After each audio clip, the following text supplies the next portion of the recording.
Hello there once again, it's Steve from Leaner by Design here with the final video in your Kefir 101, how to make kefir from scratch series. Hope you've enjoyed the video so far and you've downloaded the PDF. Check the link below to grab that if you haven't already. So I did 3 videos covering from the day your grains arrive and how to get them started. I covered day 2 and also one on the equipment you're going to need. That was the first video in the series. And I missed a day, which is no problem because I just wanted to get to the point where these grains have been fermenting and changed each day into 250 millilitres, about 1 cup of organic full fat milk. And each day, from day 1 to day 2 you saw, and day 3 I did the same, and today is day 4. And the reason I'm showing you today is because realistically your new grains should be perfectly acclimatized to their new environment now, and I just wanted to show you what your kefir should be looking like after day 4. And from now on you're in a position where you could carry on, do the same with a small amount of milk, enough for a cup a day, or you could start increasing the quantity of milk you use.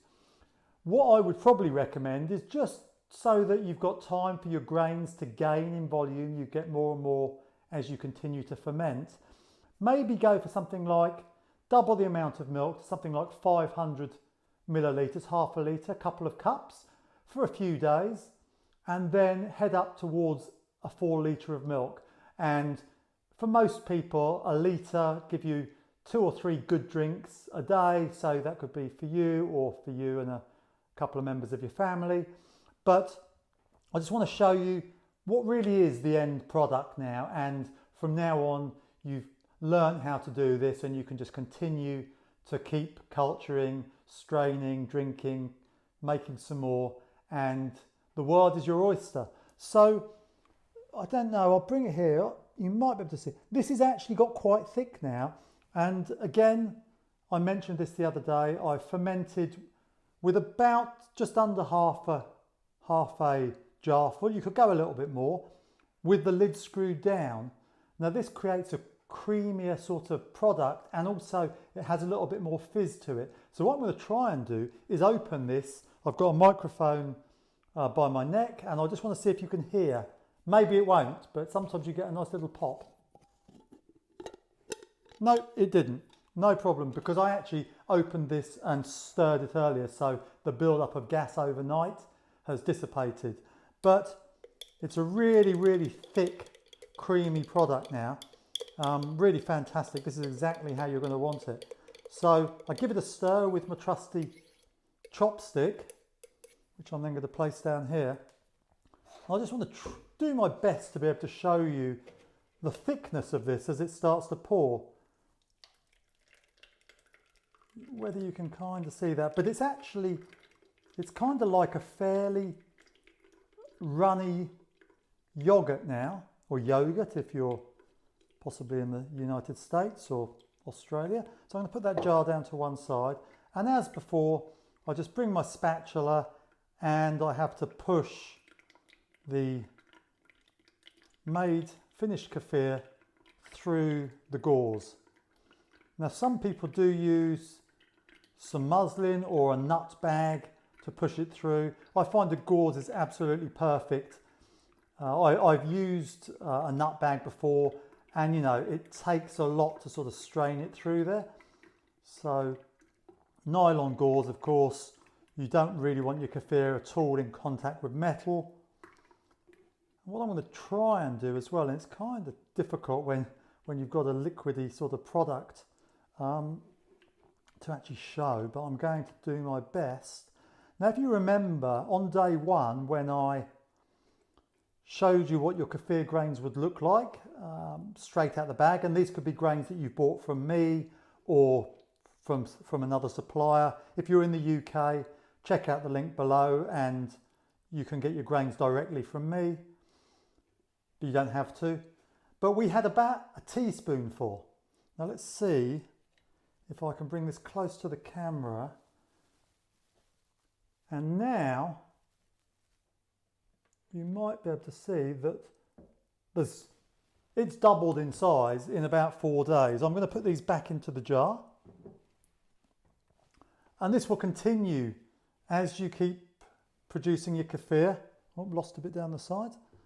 Continue to grow, and important to note that there will be a point that you're going to either need to split your grains into a couple of different fermenting jars, because too many grains within the jar with not enough milk, and it ferments very, very quickly, and you get separation, and you end up with like a thick mass at the top and like a watery liquid underneath. Now you can just stir this, so it's not the end of the world, but what I tend to do is I either tend to spread it out over a couple of different jars, so I half the quantity of grains within each one, or I'll make a smoothie with my kefir and I'll put some of the grains into it and just blend them up, and it creates a really nice, smooth, creamy product. So basically that is all you need to do. You are now a master of making kefir. Let me see if I can balance that on there out of the way. Probably not. And let me just see if I can pour this into my jar. This is the jar that I'm going to be storing it in. And there's a couple of other, well, not tricks, but a trick that you could use. So I don't know if you can see that as it's going into the jar. It's really, really, really thick. Fantastic. I find it still very exciting doing this stuff. So that's 4 days. Incredible kefir now. You're going to put a lid on it. Now, again, I've left a couple of inches, inch and a half, sorry, to the top of the jar, and I'll screw the lid on tight. Now, if you want this kefir to be a little bit more fizzy, you can leave it out in the same place that you ferment it, or a warmish place, making sure you don't fill the jar up too much. And you can, for say a couple of hours, and you can give it like a second ferment. So all the bacteria and yeasts are all still in here, and they're still working, and you'll end up with a slight fizziness to your kefir, and it's really nice. After that, you put this straight into the fridge, leave it to chill, and it's ready to drink. Alternatively, if you don't want to leave it out, straight into the refrigerator now, and you're good to go. So that's it. 4 videos and a PDF which you've downloaded, I hope, how to make kefir from scratch. And look out for my next video series, which is going to be on making kefir with water kefir with special grains, and using sugar and fruit within your fermenting jar. So I'll be doing another video on that. It's an alternative, and I hope you've enjoyed this one and learned everything that you need. Any questions, drop me an email. Thank you so much.